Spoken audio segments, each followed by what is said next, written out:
Hi friends, எல்லாம் எப்படி இருக்கீங்க? இன்னைக்கு எங்கள் ஊரில் பார்த்தீங்களா, சூரிய பகவான் எவ்வளோ அழகாக காட்சியளிக்கிறாருன்னு. நாங்கள் காலையிலே எந்திரிச்சு எல்லா வேலையும் முடிச்சுட்டு ஆடு மேய்க்க கிளம்பியாச்சுங்க. இது தாங்க எங்கள் ஊர் மலை. இந்த மலை எங்கள் ஊர் மலையை விட சின்ன மலை தாங்க.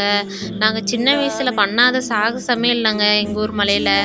அப்புறம் எங்கள் ஊர்லெல்லாம் ஆனாம்பழம், சூரக்காய் பழம், கெலாக்காய், தொரட்டி பழம் இதெல்லாம் நிறைய இருக்குங்க. இதெல்லாம் பறிக்கிறதுக்கு சின்ன வயசில் ஆகும்னா ஒரு கவரை தூக்கிட்டு கிளம்பிடுவோங்க. சின்ன வயசில் அவங்கவுங்க வீட்டில் இருந்து ஆளுக்கு ஒரு பொருளை எடுத்துகிட்டு வந்து கூட்டாஞ்சோறுலாம் சமைச்சு சாப்பிட்ருக்குறாங்க. நீங்கள் யாராவது இந்த மாதிரிலாம் பண்ணியிருக்கிறீங்களா? அப்புறம் இதுதாங்க எங்கள் அழகான கிராமம். எங்கள் கிராமம் எப்படி இருக்குதுன்னு சொல்லுங்கள். அப்புறம் கிராமத்தில் இருக்கிறவங்க எல்லாத்துக்குமே ஒரு அமைதியான சுற்றுச்சூழல் எப்பயுமே இருந்துக்கிட்டு தாங்க இருக்கும்.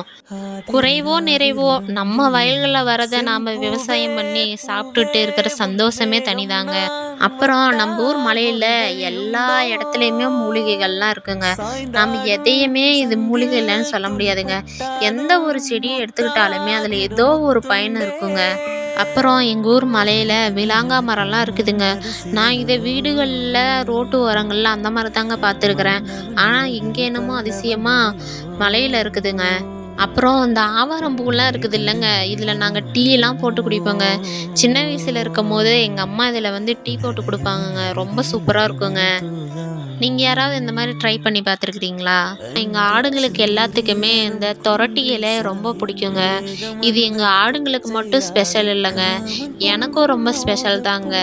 இந்த தொரட்டி பழம் எனக்கு ரொம்ப ரொம்ப ரொம்ப பிடிக்குங்க. நான் சாப்பிட்லான்னு பறித்து வச்சுருந்தா என் வெள்ளச்சி வந்து என்கிட்ட இருந்து பிடுங்கி சாப்பிட்ருச்சிங்க. பயபலுக்கு எவ்வளோ திமிர பார்த்தீங்களா? அப்புறம் இவங்களெல்லாம் விட்டுட்டு கொஞ்ச நேரம் கூட நகர முடியாதுங்க.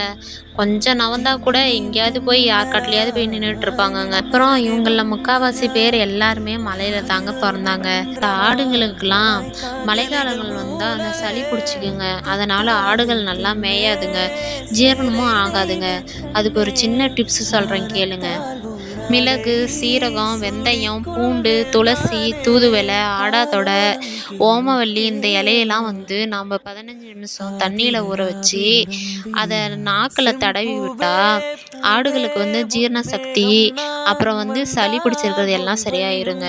இந்த டிப்ஸ் ட்ரை பண்ணி பார்த்துட்டு எப்படி இருக்குன்னு சொல்லுங்கள். ஓகே ஃப்ரெண்ட்ஸ், மீண்டும் அடுத்த ஒரு வீடியோவில் சந்திக்கலாம்.